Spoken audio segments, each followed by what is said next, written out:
Bismillahirrahmanirrahim. Alhamdulillahirabbil alamin wassalatu wassalamu ala asyrafil mursalin nabiyina Muhammadin wa ala alihi wa sahbihi wa man tabi'ahum bi ihsanin ila yaumiddin. Amma ba'd. Ayyuhal ikhwah wal akhawat rahimakumullah. Alhamdulillah, kembali Allah Subhanahu wa taala berikan kita nikmat dan juga taufiknya untuk kita lanjutkan bahasan kitab Asy-Syama'il Al-Muhammadiyah yang ditulis oleh Al-Imam At-Tirmidzi rahimahullahu taala.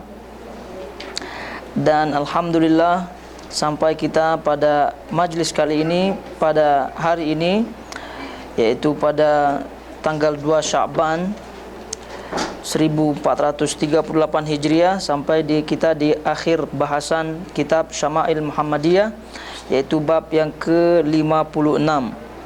Taib.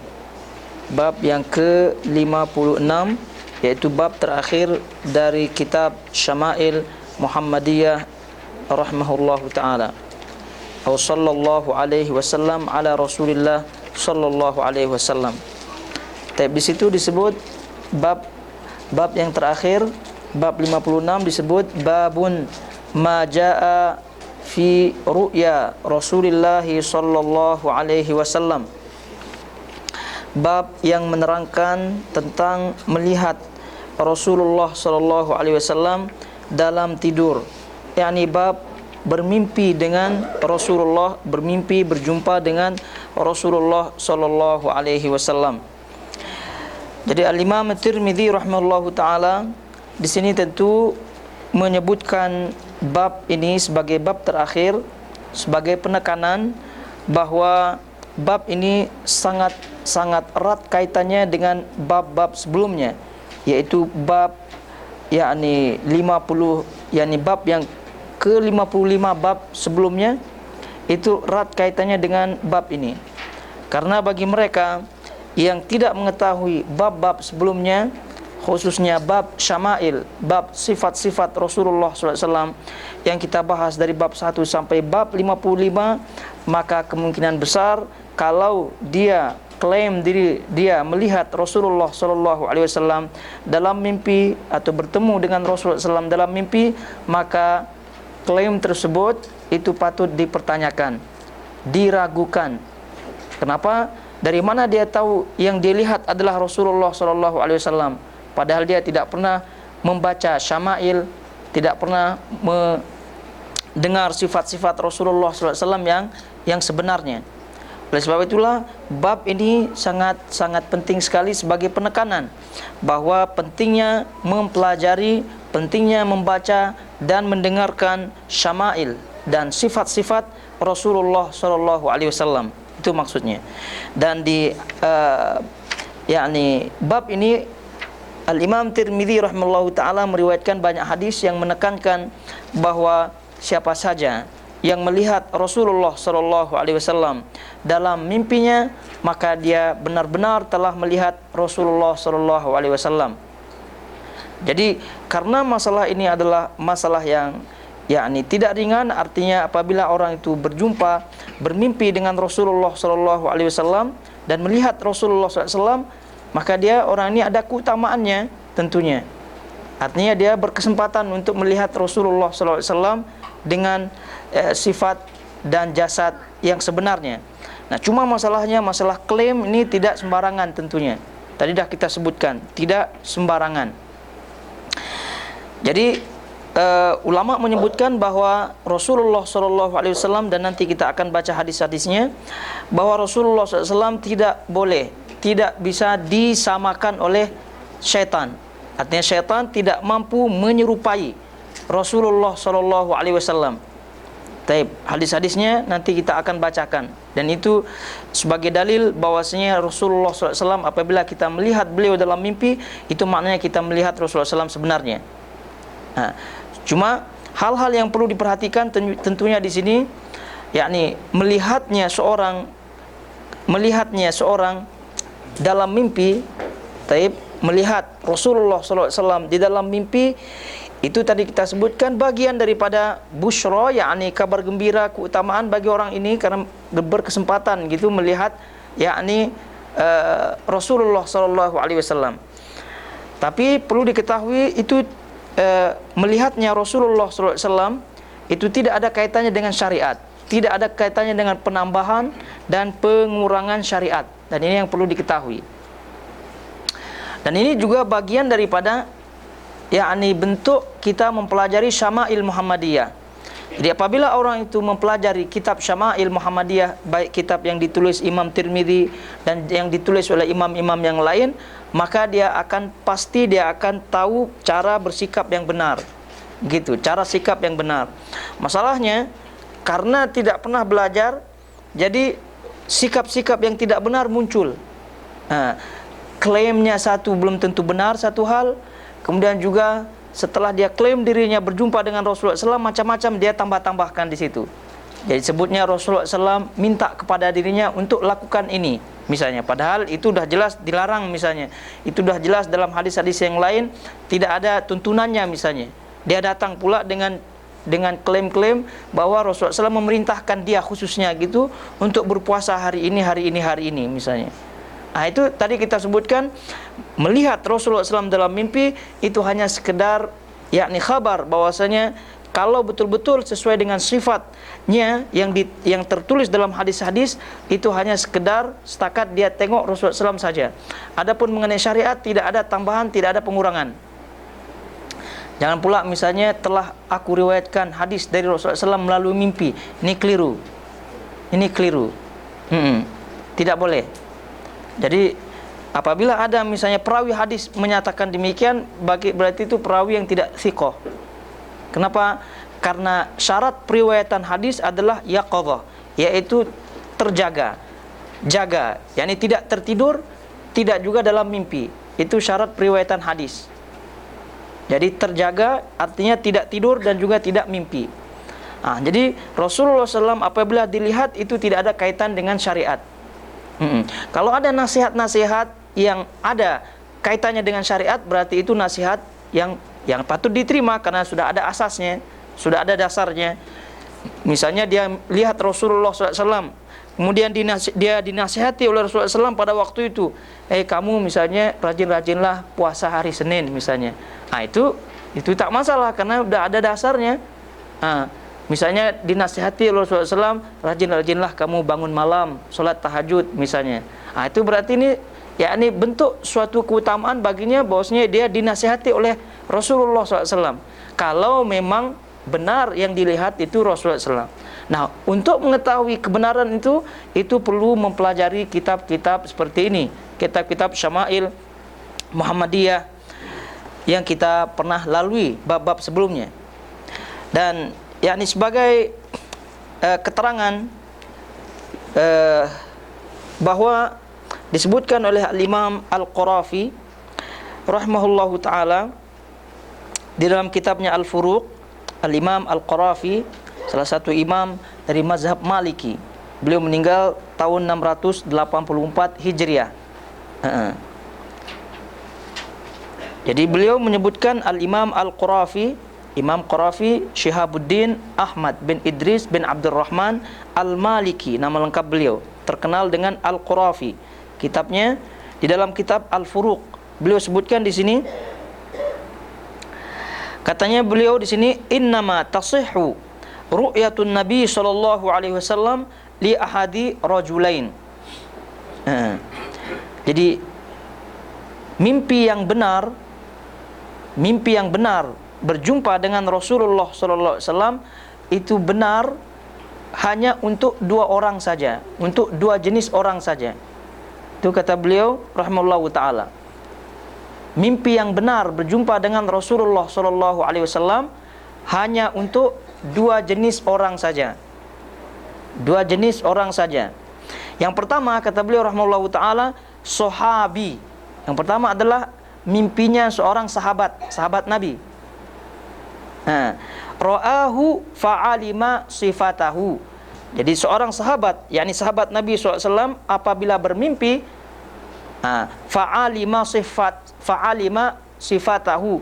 Jadi sahabat ini pasti mengetahui sifat-sifat ciri-ciri Rasulullah SAW. Fantaba'a fi nafsihi mithaluhu. Maka tertancaplah yakni pada diri sahabat Nabi SAW ini gambaran Rasulullah SAW, melekat pada dirinya gambaran Rasulullah SAW, melekat pada diri seorang sahabat ini gambaran Rasulullah SAW. Fa idza ra'ahu, maka jika seorang sahabat ini yang telah melekat pada dirinya gambaran sosok gambaran Nabi SAW, maka apabila dia bertemu dengannya dalam mimpi, jazama bi annahu ra'a mithaluhu au juzima bi annahu ra'a mithalahu al-ma'sum minasyaitan, maka sudah pasti, boleh dipastikan bahwa apa yang dilihat itu, siapa yang dilihat itu, yang dilihat oleh seorang sahabat itu pasti Nabi SAW yang selamat daripada syaitan. Fayantafi anhu al-labsu wasyakku fi ra'yatihi, maka dengan demikian hilanglah talbis, hilanglah keraguan dari penglihatan atau dari mimpi tersebut. Jadi keraguan tidak benar. Ini jenis orang yang pertama, yaitu jenis sahabat Nabi SAW. Kenapa? Dah jelas alasannya. Karena dia dah tengok Rasulullah SAW, jadi dah jelas, dah melekat pada dirinya, melekat pada otaknya gambaran muka Rasulullah SAW misalnya, atau tubuh Rasulullah SAW, sehingga apabila dia mimpi, dah pasti dah boleh dipastikan. Kalau sahabat Nabi SAW sebut, oh semalam aku tengok Rasulullah SAW misalnya, itu dah pasti dah. Itu dah pasti ini sahabat tidak bohong. Itu maksudnya. Itu jenis atau kelompok yang pertama. Kelompok yang kedua, berarti kalau dah sahabat dah habis dah zaman kita dah. Tidak ada lagi. Nah, ini harap-harap kita kelompok kedua. Kelompok kedua yang sahih, yang benar, mimpinya bertemu dengan Rasulullah SAW. Jenis atau kelompok yang kedua adalah rajulun takarrara alaihi bisama'i sifatihi al-manqulati fil kitab. Seorang yang selalu mendengar, membaca sifat-sifat Rasulullah SAW, sifat-sifat ciri-ciri Rasulullah SAW yang dinukilkan di dalam kitab. Ini jenis yang kedua. Kita ulangi jenis kedua, seorang yang selalu mendengar atau membaca sifat-sifat dan ciri-ciri Rasulullah SAW yang dinukilkan di dalam kitab. Ya, contoh seperti kitab Syama'il, contoh seperti kitab-kitab sejarah yang lain yang menyebutkan sifat-sifat ciri-ciri Rasulullah SAW. Hatta intaba'at fi nafsihi sifatuhu sallallahu alaihi wasallam wa mithaluhu al-ma'sum, sehingga sampai melekat pada dirinya sifat-sifat dan ciri-ciri yang maksum yang pernah dia baca, yang pernah dia dengar tersebut. Jadi sampai melekat, saking seringnya itu, sering mendengar, sering membaca, sehingga keseringan tersebut, lalu seringnya tersebut melekat di dalam pikirannya, di dalam hatinya, gitu. Fa idza ra'ahu jazama bi ru'yatihi mithaluhu atau mithalahu. Jadi apabila orang jenis ini, kelompok ini melihat, maka boleh dipastikan dia pernah melihat Rasulullah SAW dalam mimpinya. Kama yajzimu bihi man ra'ahu fayantafi anhu al-labsu wasyakku fi ra'yatihi. Jadi semisal dengan ini, maka apabila misalnya ada orang yang bermimpi yang jenis semacam ini, maka mimpinya itu boleh dipastikan benar. Atau dia ceritakan kepada orang yang pernah mempelajari sifat-sifat Nabi SAW. Dia tidak pernah mempelajari, tapi dia ragu. Lalu disebutkan kepada orang yang sudah belajar. Kemudian seorang yang sudah belajar tersebut bilang, oh itu memang Rasulullah SAW. Berarti itu pun sudah boleh dipastikan. Jadi dengan demikian, maka hilanglah talbis, keraguan pada mimpi tersebut. Terus apa kata beliau Al-Imam Al-Qarafi, wa amma ghairu hadzaini fala yahsul lahu al-jazmu. Adapun selain jenis dua orang ini, maka tidak boleh dipastikan. Jadi selain dua orang ini tidak boleh dipastikan. Dia kalau tidak sahabat, ditengok apakah dia pernah mendengar, pernah membaca, pernah mempelajari sifat-sifat ciri Nabi SAW, atau dia pernah mengecek mimpi tersebut kepada yang pernah membaca, mempelajari sifat-sifat tersebut. Jadi kalau selain keduanya, kata Imam Al-Qarafi, fala yahsul lahu al-jazmu, maka tak boleh dipastikan. Bal yajuzu an yakunu ra'ahu bimithalihi wa yahtamil an yakuna min takhil syaitan. Jadi boleh, kenapa? Karena kemungkinan itu yang dilihat adalah orang-orang yang semisal dengan Rasulullah SAW, atau itu boleh jadi sekedar tipuan syaitan saja yang mengatakan dirinya, oh aku Rasulullah SAW, tapi ternyata itu perbuatan dan tipuan syaitan. Wala yufidu qaulul mar'i liman ra'ahu ana Rasulullah wala qaulu man yahdur ma'ahu hadza Rasulullah. Jadi tidak ada gunanya, tidak ada faedahnya ucapan orang yang dilihat dalam mimpinya aku Rasulullah misalnya. Tidak ada gunanya. Walaupun dia 1000 kali dia sebutkan aku Rasulullah dalam mimpinya, ini tidak ada gunanya. Dan juga tidak ada gunanya ucapan orang yang di sekelilingnya. Misalnya dia Rasulullah, tapi semua itu mereka tidak ada ilmu di situ, tidak ada. Li'anna syaitan yakdzibu li nafsihi wa yakdzibu li ghairihi, fala yahsul al-jazmu. Karena syaitan itu berdusta untuk dirinya dan juga berdusta untuk orang lain. Maka dengan demikian tidak boleh dipastikan kecuali kedua orang ini. Oleh sebab itu disebutkan oleh Ibnu Sirin rahimahullahu taala dan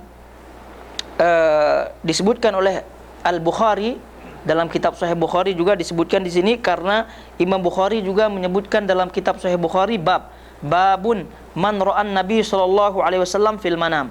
Bab orang yang melihat Nabi sallallahu alaihi wasallam di dalam mimpi.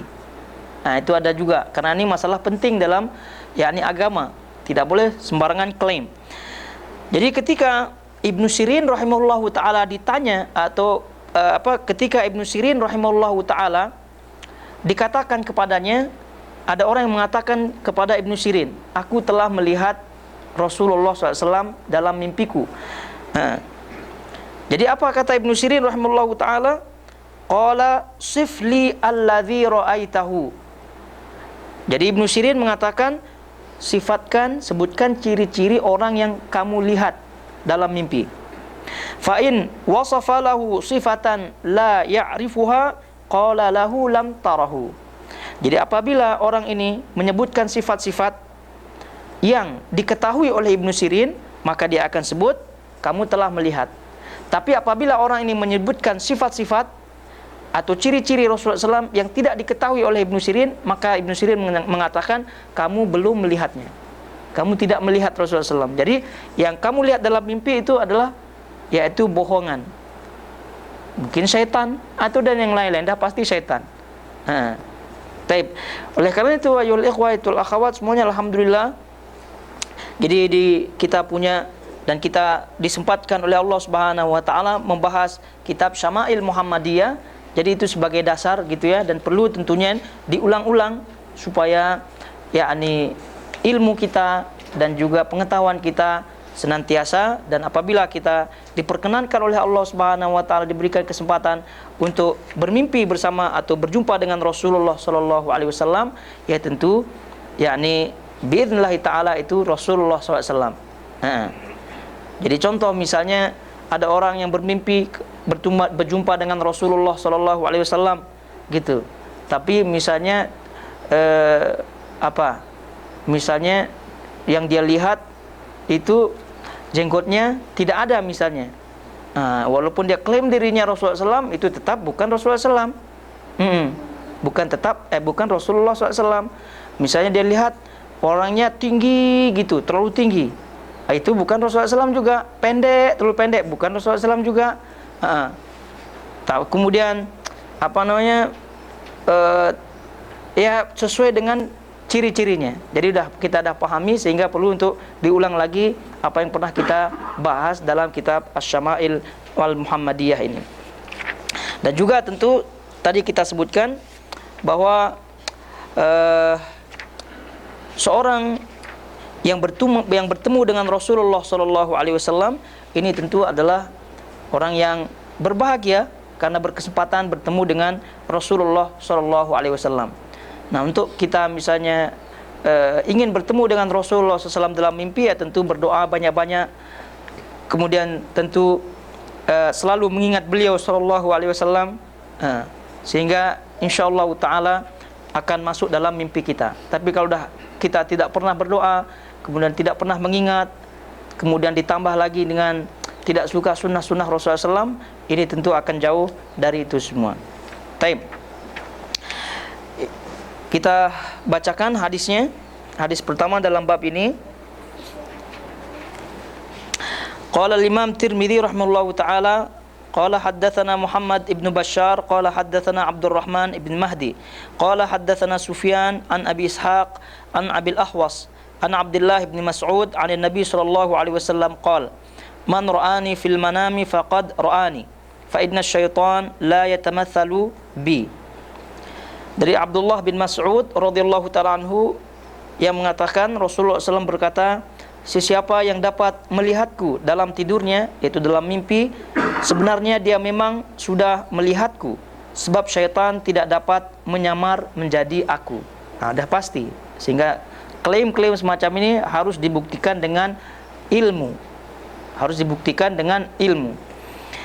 Terus selanjutnya, hadis berikutnya, qala haddatsana Muhammad ibn Bashar wa Muhammad ibn Muthanna qala haddatsana Muhammad ibn Ja'far qala haddatsana Syu'bah an Abi Husain an Abi Salih an Abi Hurairah qala qala Rasulullah sallallahu alaihi wasallam, man ra'ani fil banam faqad ra'ani, fa inna syaitan la yatasawwaru aw qala la yatashabbahu bi. Dari Abu Hurairah radhiyallahu ta'ala anhu yang mengatakan Rasulullah SAW bersabda,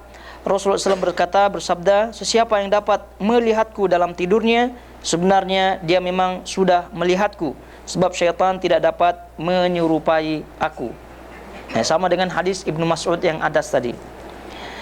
Terus selanjutnya qala Abu Isa wa Abu Malik. Selanjutnya qala haddatsana Qutaibah qala haddatsana Khalaf ibn Khalifah an Abi Malik al-Asja'i an abihi qala qala Rasulullah sallallahu alaihi wasallam, man ra'ani fil manami faqad ra'ani. Qala Abu Isa wa Abu Malik hadha huwa Sa'ad ibn Tariq ibn Ashyam, wa Tariq ibn Ashyam huwa min ashabin Nabi sallallahu alaihi wasallam, wa qad rawa 'an an-Nabi sallallahu alaihi wasallam ahaditha. Sami'tu Ali ibn Hujr yaqul qala Khalaf ibn Khalifah ra'aitu Amr ibn Huraith sahiban Nabi sallallahu alaihi wasallam wa ana gulamun saghir. Jadi yang tadi kita bacakan lengkapnya teks yang ada di kitab Syama'il, yang ini di sini tidak disebutkan. Disebutkan di sini Auf Abi Malik al-Asja'i mengatakan, Tariq bin Ashyam mengatakan Rasulullah SAW berkata, sesiapa yang melihatku dalam tidurnya, sebenarnya dia memang sudah melihatku. Ini sama dengan hadis-hadis yang di atas. Kemudian qala haddatsana Muhammad ibn Bashar qala haddatsana Ibnu Abi Adi wa Muhammad ibn Ja'far qala haddatsana Auf ibn Abi Jamilah an Yazid al-Farisi wa kana yaktub al-masahif qala ra'aitu an-nabiy sallallahu alaihi wasallam fil manam zaman Ibn Abbas qala faqultu li Ibn Abbas inni ra'aitu Rasulullah sallallahu alaihi wasallam fi an-naum faqala Ibn Abbas inna Rasulullah sallallahu alaihi wasallam kana yaqul inna asy-syaitan la yastati'u an yatashabbaha bi, faman ra'ani fi an-naumi faqad ra'ani, hal tastati' an tan'ata hadha ar-rajul alladhi ra'aitahu fi an-naum?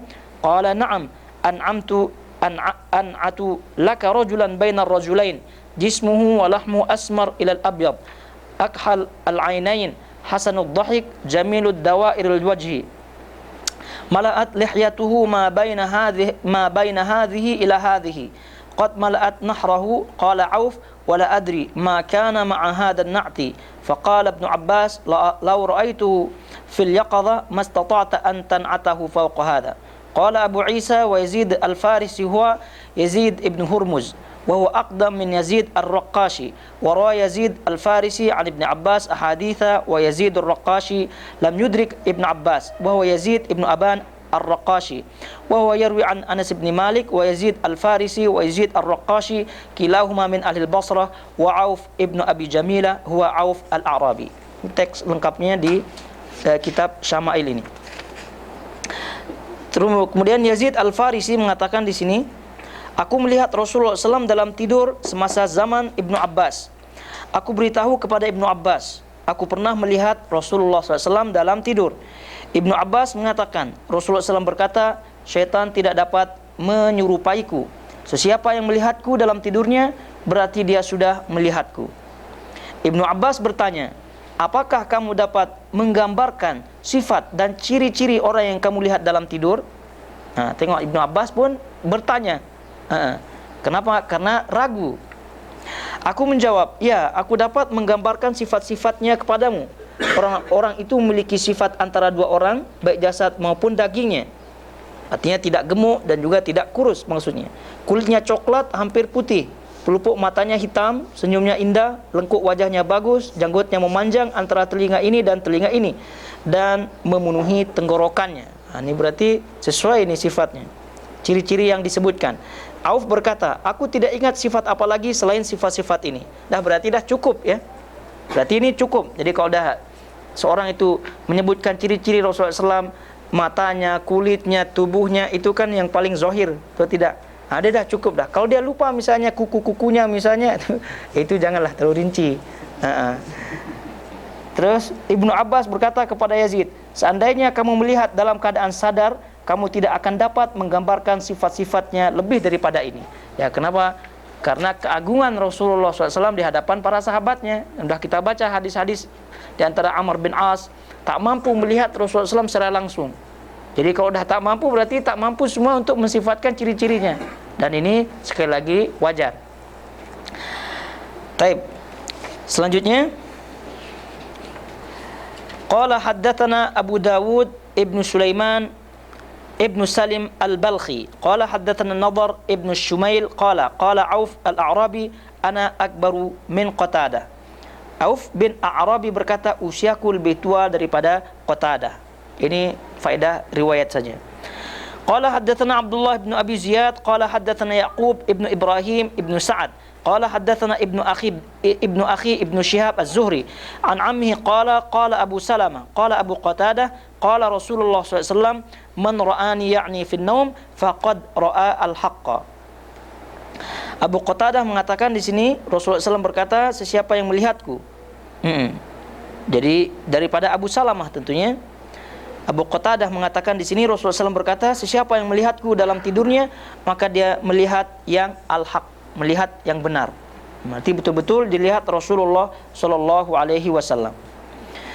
Terus selanjutnya, qala haddatsana Abdullah bin Abdurrahman Ad-Darimi qala haddatsana Mu'alla ibnu Asad qala haddatsana Abdul Aziz ibnu Al-Mukhtar qala haddatsana Thabit an Anas anna Rasulullah sallallahu alaihi wasallam qala man ra'ani fil manam faqad ra'ani fa inna asy-syaitan la yatakhayyalu bi wa qala wa ru'yal mu'min juz'un min 46 juz'an min an-nubuwah. Anas bin Malik mengatakan Rasulullah SAW bersabda, sesiapa yang dapat melihatku dalam tidurnya, sebenarnya dia memang sudah melihatku, sebab syaitan tidak dapat menyerupai aku.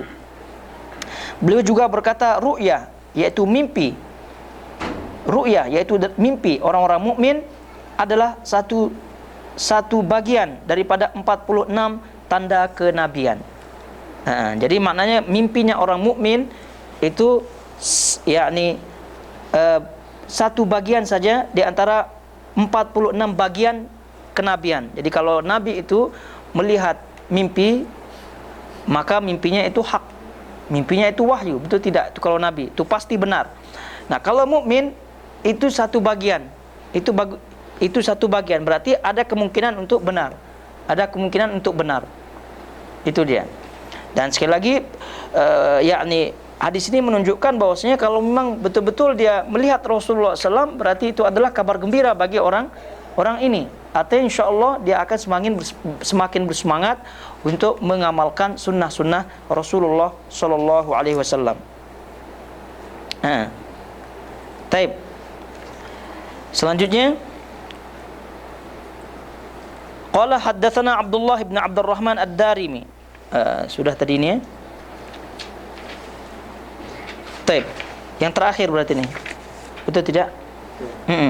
Qala haddatsana Muhammad ibn Ali qala haddatsana Ibnu Nadhr Ibnu Shumail qala anba'ana Ibnu Auf an Ibn Sirin qala hadzal hadits dinun fanzuru amman ta'khuduna dinakum. Ini asar, bukan hadis ya, daripada ucapan daripada Ibnu Sirin, seorang tabi'in. Ibnu Sirin beliau mengatakan hadis ini adalah din. Hadis ini adalah din. Oleh itu lihatlah daripada siapa kamu mendapatkan dinmu. Taib, ini hadis yang terakhir. Hadis yang terakhir dari sebelum hadis yang itu ya, ada hadis idzabtuliya bil qada. Taib. Hadis hadis daripada Abdullah ibn Mubarak. Qala haddatsana Muhammad ibn Ali qala sami'tu abi yaqul qala Abdullah ibn Mubarak, idza ibtulita bil qada fa 'alaika bil athar. Hadis itu Abdullah bin Al-Mubarak, hadis sebelum terakhir. Tadi belum sempat kita baca. Jika kamu ditimpa al-bala, hendaklah kamu berpegang pada athar. Idza wulita al-qada. Jadi di sini idza ubtulita bil qada, ai idza wulita al qada. Jadi pensyarah hadis ini, pensyarah menyebutkan yang dimaksud dengan al qada di sini adalah qada. Idza wulita al qada fa alaika bil athar. Wal murad bil athar al ma'thur 'an Nabi sallallahu alaihi wasallam 'an sahabatil kiram bil asanid as-sahihah. Jadi apabila kamu diangkat menjadi kadi, menjadi hakim, itu terjemahan yang sahih. Karena di sini jika kamu ditimpa bala itu musibah, betul tidak? Ini sepertinya kurang tepat. Terjemahnya kurang tepat, diganti. Jika kamu diangkat menjadi kadi atau hakim, menjadi hakim atau mufti, itu sama. Kadi, hakim. Nah, ini yang sesuai dengan teks hadisnya. Kalau misalnya ditimpa oleh musibah, itu tidak sesuai dengan teks hadisnya di sini. Hendaklah kamu berpegang kepada athar. Gimana? Ya memang harus diterima, betul tidak? Jadi yang sesuai adalah yakni jika kamu diangkat menjadi kadi atau menjadi hakim, hendaklah kamu berpegang pada athar. Nah, ini soalnya mau memutuskan keputusan.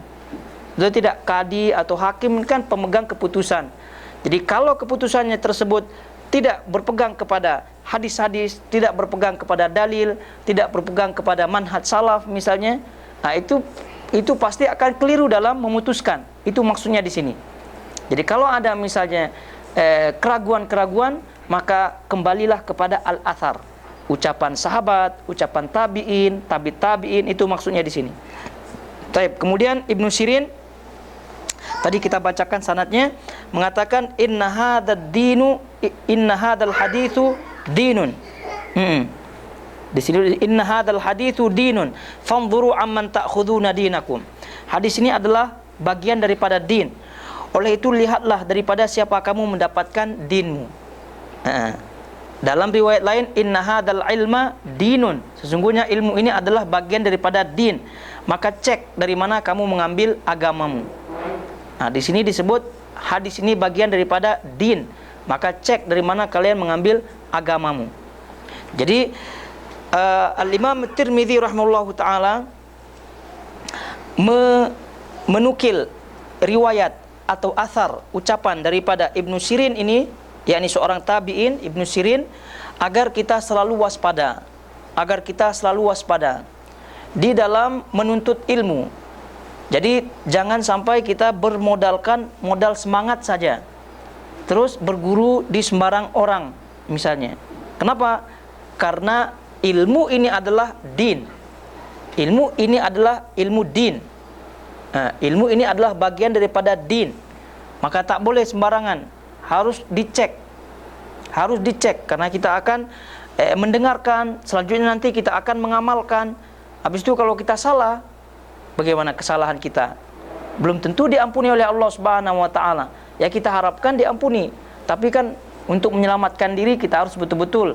Jadi sebelum kita misalnya masuk ke majelis tertentu, apalagi sekarang nih misalnya dunia internet misalnya, di YouTube misalnya, itu tentu harus kita ekstra waspada.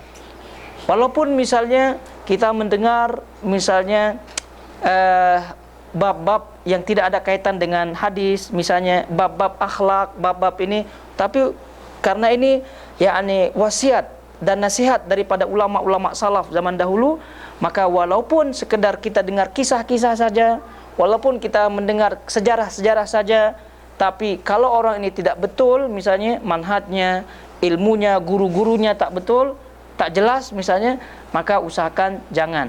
Dan itu pesan daripada Ibnu Sirin, dan itu yang ditulis oleh Imam Tirmidzi dalam akhir hadisnya, supaya kita betul-betul menjalankan nasihat beliau. Jadi kalau menuntut ilmu, misalnya kitab Syama'il misalnya, ini kitab Syama'il boleh saja dibahas oleh siapa-siapa, boleh tidak? Boleh dikaji oleh siapa-siapa, boleh dikaji oleh guru-guru siapa, ustaz-ustaz siapa, semua boleh. Tapi apakah yakni kita ikut pada semuanya? Ya tentu tidak, dicek dulu. Kenapa? Karena kalau misalnya yang mengajarkan tersebut masuk misalnya kategori misalnya tarekat-tarekat sesat misalnya, tarekat-tarekat ini pasti takwil-takwil yang terjadi. Betul tidak? Jadi ada misalnya di negeri kita misalnya, di negeri kita apalagi misalnya orangnya yang ngajar orang Arab misalnya. Itu sudah susah untuk ini. Oleh karena itu dicek betul-betul. Dicek betul-betul. Jadi ini artinya kita di sini bukan klaim diri kita yang paling bagus, paling selamat, tidak ya. Tapi ini maksud dan itu penjelasan ulama. Tapi maksud dan penjelasan ulama dalam hal ini. Jangan misalnya mentang-mentang Arab misalnya terus main terima. Tak semestinya. Tak semestinya. Jadi sekali lagi, menuntut ilmu harus betul-betul dicek. Menuntut ilmu harus betul-betul dicek. Jangan sampai misalnya menuntut ilmu di orang-orang yang tarekat misalnya, yang sesat misalnya, yang keliru jalannya. Sampai ada misalnya cerita, ada orang Arab misalnya datang di Malaysia misalnya, jadi imam di situ.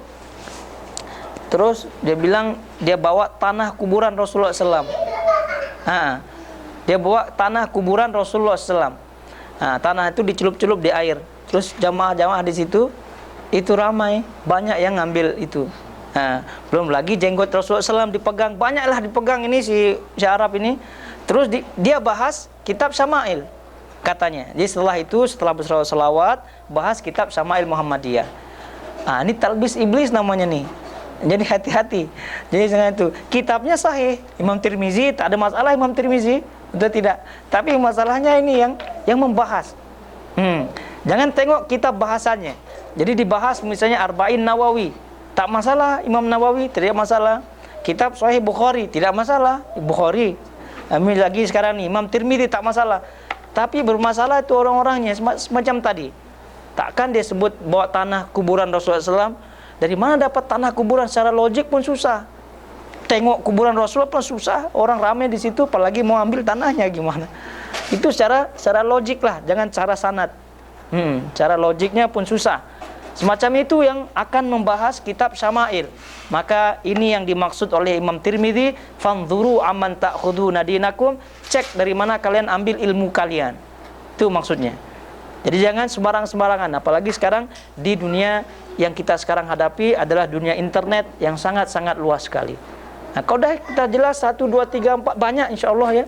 10 saja misalnya ustaz-ustaz yang kita tahu, atau dai-dai internasional yang kita tahu misalnya, baik English maupun Arab misalnya, itu misalnya 5, 4 itu kita tahu dah, alhamdulillah dah. Kita dengar tu semua dulu. Itu daripada misalnya klik sini, klik sini, klik sini, klik sini. Itu bermasalah. Taib. Jadi ayol ikhwah semuanya, ayatul akhwat semuanya. Nah, berkaitan dengan yakni bermimpi dengan Rasulullah sallallahu alaihi wasallam, tadi kita sebutkan hendaknya kita berdoa kepada Allah untuk kita diperkenankan, berikan taufik untuk berjumpa dengan Rasulullah sallallahu alaihi wasallam. Ya tentu dengan banyak menyebut Rasulullah sallallahu alaihi wasallam. Ibnu Qayyim rahimahullahu taala menyebutkan al-'abdu kullama aktsara min dzikril mahbub wastihdarihi fi qalbihi wastihdari mahasinihi wa ma'anihi al-jalibah li hubbihi tadha'afa hubbuhu wa tazayada syauquhu ilaihi wastawla ala jami'i qalbihi. Jadi Ibnu Qayyim rahimahullahu taala dalam kitabnya Jala'ul Afham kata beliau, seorang hamba apabila banyak menyebut kekasihnya dan selalu mengingat dalam hati, mengingat kebaikannya, mengingat hal-hal yang membawa kepada cinta kepada kekasih tersebut, maka cintanya akan bertambah dan bertambah, kemudian rindunya pun akan bertambah. Itu kata Ibnu Qayyim. Ini kaidah dalam bercinta. Kaidah dalam bercinta. Nah, cinta ini, kekasih ini, cinta dan kasih ini apabila ditujukan kepada Rasulullah SAW pun teori ini akan berlaku. Teori ini pun akan berlaku. Jadi apabila ini teori cinta kasih, teori cinta kasih. Jadi apa-apa saja yang kita pikirkan, kita sebut, itu pasti akan menambah cinta dan kasih. Apa saja. Nah, baik manusia, binatang misalnya, atau misalnya buku-buku, kalau suka buku misalnya, atau apa sebenarnya, suka misalnya handphone misalnya, itu pun masuk dalam pikirannya. Boleh jadi dia akan bermimpi.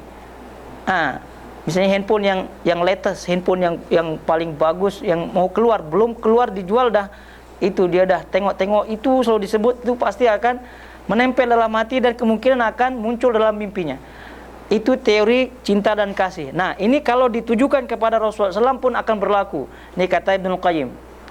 Oleh karena itu, kalau boleh kita usahakan semacam ini pun kita jadikan Rasulullah SAW. Dan juga perlu dihindari hal-hal yang menyebabkan seorang itu jauh daripada Rasulullah SAW. Dua hal secara umum yang menjauhkan seorang kepada Rasul atau dari Rasulullah SAW. Yang pertama adalah meremehkan. Yang kedua adalah melampau, berlebihan.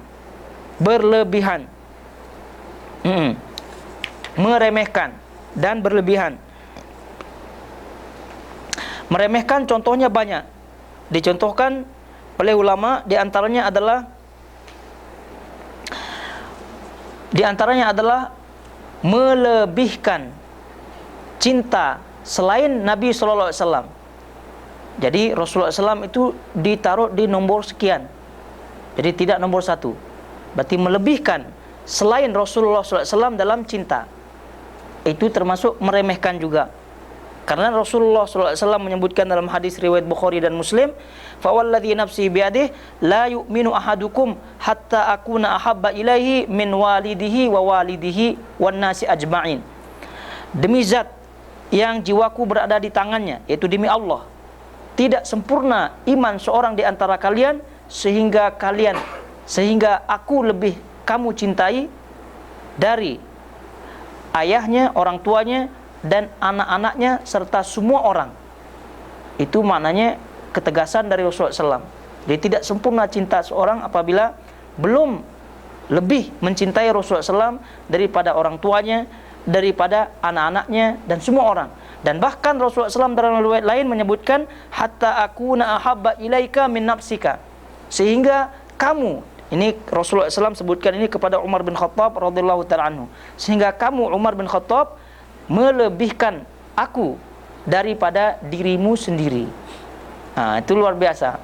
Jadi apabila ada orang misalnya berani mengatakan dirinya misalnya lebih dia cintai misalnya dunia, lebih cintai apa gitu daripada Rasulullah SAW, berarti ini dah meremehkan.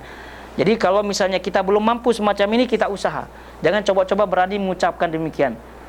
Jadi ini hal ini lumayan berat ya, tapi kita tetap usaha dan usaha. Itu saja. Termasuk meremehkan Rasulullah SAW adalah tidak menyukai dan menjauh daripada sunnah beliau. Tidak menyukai dan jauh daripada sunnah beliau. Dan sering kita sebutkan di sini, apabila ada salah satu di antara sunnah-sunnah Rasulullah SAW yang belum mampu kita lakukan, maka jangan coba-coba membenci. Jangan coba-coba tidak suka. Gitu. Jangan coba-coba tidak suka. Apapun itu, apapun sunnah-sunnah Rasulullah SAW, jangan tidak suka. Kalau belum mampu, ya belum mampu. Tapi jangan tidak menyukainya. Banyak contoh-contohnya. Taib. Selanjutnya, termasuk meremehkan Rasulullah SAW itu tidak mempelajari syama'il, tidak mempelajari sifat-sifat dan ciri-cirinya, sejarahnya, tidak mempelajari sejarah dan sifat-sifat Rasulullah SAW, tidak membacanya. Ini juga bagian daripada meremehkan. Di kitab-kitab lain dibaca, misalnya sejarah biografi yang lain, yang lain misalnya filosof, ahli-ahli filsafat yang lain dibaca misalnya, atau yaitu tokoh-tokoh yang lain dibaca, tapi Rasulullah SAW ini tak dibaca misalnya, atau sedikit bacaannya, ini bagian daripada meremehkan juga. Termasuk meremehkan Rasulullah SAW juga melakukan bid'ah. Melakukan bid'ah. Walaupun klaim dirinya mencintai, tapi apabila dia melakukan hal yang tidak pernah dicontohkan oleh Rasulullah SAW, ini telah masuk dalam kategori meremehkan. Itu dia. Termasuk meremehkan juga, kata para ulama, tidak berselawat ketika nama Rasulullah SAW diucapkan, disebutkan. Allahumma salli ala Muhammad. Itu paling ringkasnya. Sebab itulah ahli hadis adalah orang yang paling banyak berselawat kepada Nabi SAW. Kenapa? Karena hadis-hadis Nabi SAW kan selalu disebut qala Rasulullah SAW, kan? Sehingga ahli hadis itu paling banyak yang menyebutkan salawat. Al-bakhilu man dzukirtu indahu falam yusalli, kata Nabi SAW dalam riwayat Imam Ahmad dalam hadis yang sahih. Orang yang bakhil adalah apabila aku disebutkan di hadapannya, maka orang ini tidak berselawat kepadaku. Itu orang bakhil. Orang pelit, orang loke. Orang pelit, orang bakhil. Jadi oleh sebab itu orang ini masuk ke dalam kategori meremehkan. Ini hal yang pertama yang menjauhkan kita daripada Rasulullah SAW, yaitu meremehkan dengan macam-macam yang tadi kita contohkan. Yang kedua adalah berlebihan. Ini juga menjauhkan kita daripada Rasulullah SAW. Contohnya banyak. Berlebihan ini adalah contohnya mendudukkan, menempatkan Rasulullah SAW bukan pada tempatnya.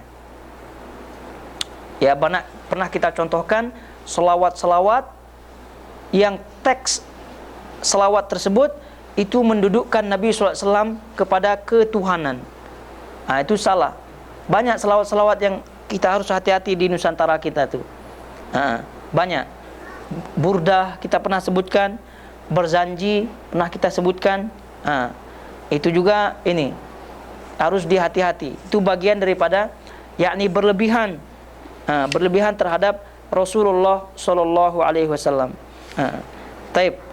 Ini sebagian contoh daripada berlebihan, dan dua hal ini harus kita jauhkan apabila kita ingin dekat kepada Rasulullah Sallallahu Alaihi Wasallam sedekat-dekatnya, dan juga apabila kita ingin bertemu dengan Rasulullah Sallallahu Alaihi Wasallam dan meminum daripada telaga beliau Sallallahu Alaihi Wasallam. Ini dia. Ayol ikhwah, aitul akhwat semuanya. Dengan ini maka kita ucapkan alhamdulillah. Taib, alhamdulillah, summa alhamdulillah, segala puji dan syukur kepada Allah Subhanahu wa taala yang telah memberikan kita taufik untuk membahas kitab Syama'il Muhammadiyah ini. Semoga Allah Subhanahu wa taala memberikan kita berkah, memberikan kita menerima amal soleh kita, terutama yang menyampaikan, saya menyampaikan, kemudian juga yang mendengar semuanya ini. Pada hari ini, pada tanggal 2 Sya'ban 1438 Hijriah. Semoga Allah Subhanahu wa taala sekali lagi menerima amal soleh kita dan memberikan taufik kepada kita untuk selalu berada di atas sunnah Nabi SAW sehingga akhir hayat kita, dan Allah ridha kepada kita. Dengan ini saya menyampaikan bahawa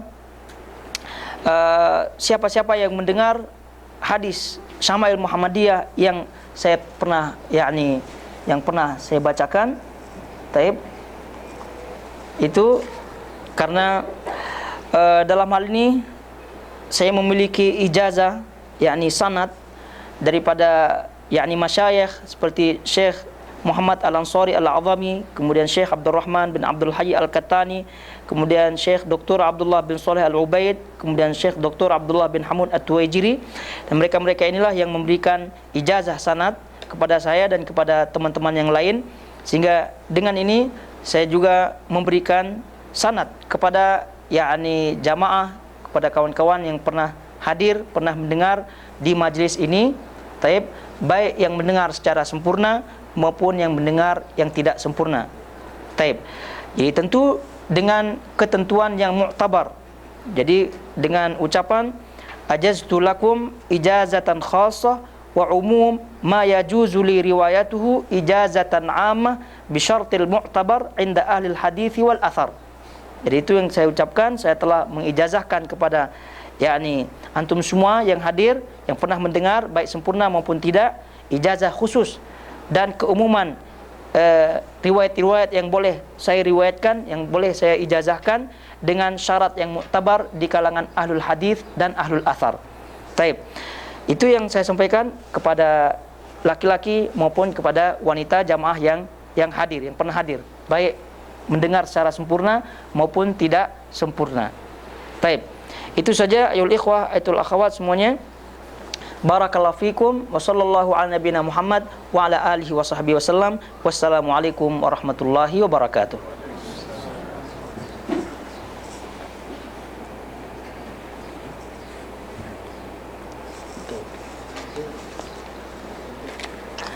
Taib, jadi ini masalah masalah sanad ini. Jadi ijazah sanad ini adalah salah satu turuk, salah satu jalan cara periwayatan hadis. Salah satu jalan periwayatan hadis. Jadi periwayatan hadis itu banyak. Taib. Jadi diantaranya adalah ijazah. Jadi disebut turuk tahammul al hadis, yakni cara-cara membawa, memegang hadis.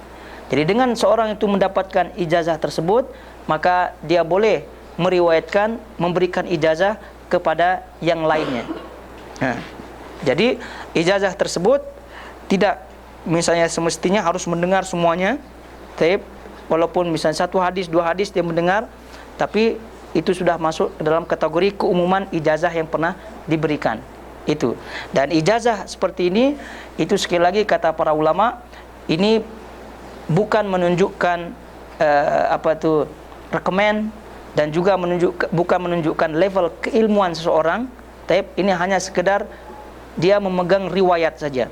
Dia memegang ijazah sanad riwayat saja. Itu saja.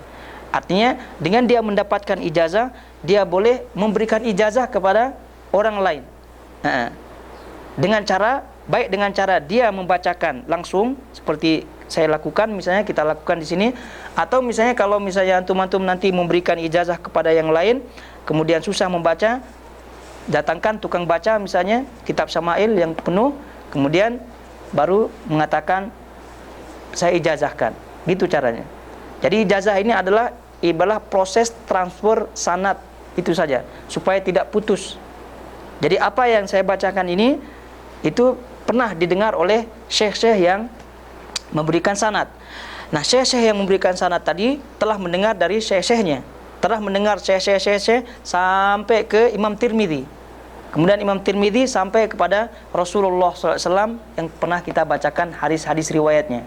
Jadi itu yakni ijazah seperti ini adalah cara untuk menjaga kelestarian, istilahnya sambungan sanad tersebut. Itu dia. Jadi tidak menjadi syarat mendengar sempurna, yakni tidak sempurna, yang jelas diberikan ijazah yang pernah hadir, pernah dengar. Jadi dan juga saya tulis di sini, kalau misalnya tidak sempurna, ditulis tidak sempurna di sini, tapi tetap mendapatkan ijazah. Dan ini adalah nama-nama perawinya. Ini nama-nama perawi yang sampai ke Imam Tirmidzi, dan selanjutnya dari Imam Tirmidzi itu langsung ke Rasulullah SAW yang sudah ada di Syama'il. Dan ini riwayat ini terkenal dengan sanad Masyriq dan Maghrib, yaitu sanad yang mengumpulkan sanad perawi timur dan barat. Karena masyayikh yang tadi kita sebutkan yang memberikan sanad ijazah itu ada yang dari Maroko, Maghrib, Maroko, kemudian dari India, itu kan timur dan barat. Dan timur dan barat itu tergabung sanadnya sampai sanadnya kepada Ibnu Hajar al-Asqalani. Ibnu Hajar al-Asqalani yaitu penulis kitab Fathul Bari itu. Nah, dari Ibnu Hajar kemudian ada beberapa sanad yang masuk langsung ke Imam Tirmidzi. Itu dia. Jadi sehingga kita yakni berikan sanadnya kepada yaitu antum yang pernah hadir gitu ya. Adapun sijil ini ya kenang-kenangan saja. Dan ini yang masuk namanya saja. Dan ini masuk namanya saja. Karena apa? Karena kita tidak tahu namanya yang lengkapnya kalau tak tulis. Mau tulis semua, kita mau tulis semua, tapi kita tidak tahu namanya. Jadi nama sempurnanya maksudnya. Jadi ya kalau mau kenang-kenangan nanti kalau masih ada paper kertasnya kita printkan untuk selanjutnya. Taib. Jadi itu saja. Adapun nama-namanya ini silahkan nih pilih namanya, mungkin yang apa? Yang wanita ada juga udah di situ ya. Ya, udah di situ. Seperti misalnya ini kita sebut teks ijazahnya ini apa saya tulis di sini, ijazah bi kitab Asy-Syama'il lil Imam Tirmidzi. Ijazah kitab Syama'il Syama'il oleh Imam Tirmidzi. Alhamdulillah rabbil alamin wassalatu wassalamu ala asyrafil mursalin wa ala alihi wa ashabihi wa man tabi'ahum bi ihsanin ila yaumiddin, amma ba'd. Faqad sami'a minni al-akh al-mukarram. Sungguh telah mendengar dariku saudara yang mulia Muhammad Akmal Mustafa. Ini namanya, kebetulan namanya yang di sini. Muhammad Akmal Mustafa telah mendengar bacaan qira'at kitab Asy-Syama'il al-Muhammadiyah, bacaan kitab Syama'il Muhammadiyah bifautin, dengan tidak lengkap. Nah, ini kita tulis di sini sebagai amanat ilmiah, tapi tak masalah, sudah kita ijazahkan. Wa ajaztu lahu ijazatan khassah, dan aku telah memberikan ijazah kepadanya, ijazah khusus. Wa umum ma yajuzu li riwayatu ijazatan amma, dan keumuman riwayat-riwayat yang boleh saya riwayatkan dengan ijazah umum. Bisyartil mu'tabar inda ahlul hadis wal athar, dengan syarat yang mu'tabar di kalangan ahlul hadis dan asar. Amma masyayikhi al-ajillah alladzina ajaztu lahu bimuqtada ijazatihim iyaya fahum. Adapun masyayikh, syekh-syekh yang mulia yang pernah memberikan ijazah kepadaku, yang itu aku dasari ijazah ini, yaitu Syekh Muhammad Al-Ansari tadi kita sebutkan, Al-Azami, Syekh Abdurrahman bin Ubaid Al-Hayy Al-Kattani, Syekh Abdullah bin Saleh Al-Ubaid, Syekh Abdullah bin Hamud At-Tuwaijiri. As'alullah ta'ala an yanfa'a bima sami'a. Aku mohon kepada Allah agar memberikan dia manfaat terhadap apa-apa yang dia telah dengar, dan aku berwasiat kepadanya wasiat takwa dan mengikuti sunnah Rasulullah SAW di atas manhaj soleh, baik ucapan maupun perbuatan. Ditulis di Qatar 2 Sya'ban 1438 Hijriah, 28 bulan 4 2017. Qalahu bilisanihi wa hararahu bibananihi, diucapkan dengan lisannya dan ditulis oleh tangannya. Al-Mujiz, yang memberikan ijazah, Abu Abdul Syahid Ithnan Effendi Al-Indonesi. Dah. Di situ tertera di bawahnya ini, hadhil ijazatu li ibahatir riwayati wa dhabtiha ala tariqatil muhadditsin. Ijazah ini hanya untuk memperbolehkan riwayat sebagaimana ahli hadis. Walaysat syahadatan ilmiyatan atau tazkiyatan syar'iyatan, dan bukan sebagai bentuk syahadat level ilmu, dan juga bukan untuk tazkiyah, untuk rekomen syar'i. Wa kullu mri'in mu'taman ala nafsi ala sama'i, dan setiap orang itu amanah, memegang amanah atas apa yang pernah dia dengar. Jadi kalau dia ingin menjadi ahlu ilmu, berilmu terhadap riwayat yang dia pegang, maka dia akan menuntut ilmu tentunya, sehingga dia akan menambah ilmunya. Kalau hanya setakat misalnya mentransfer riwayat, memberikan ijazah kepada orang, ya cukup itu. Nah, tapi yang jelas kita dah berikan ijazahnya. Sampai di sini, barakallahu fikum, wassallallahu ala nabiyina Muhammad wa ala alihi wasallam. Wassalamualaikum warahmatullahi wabarakatuh.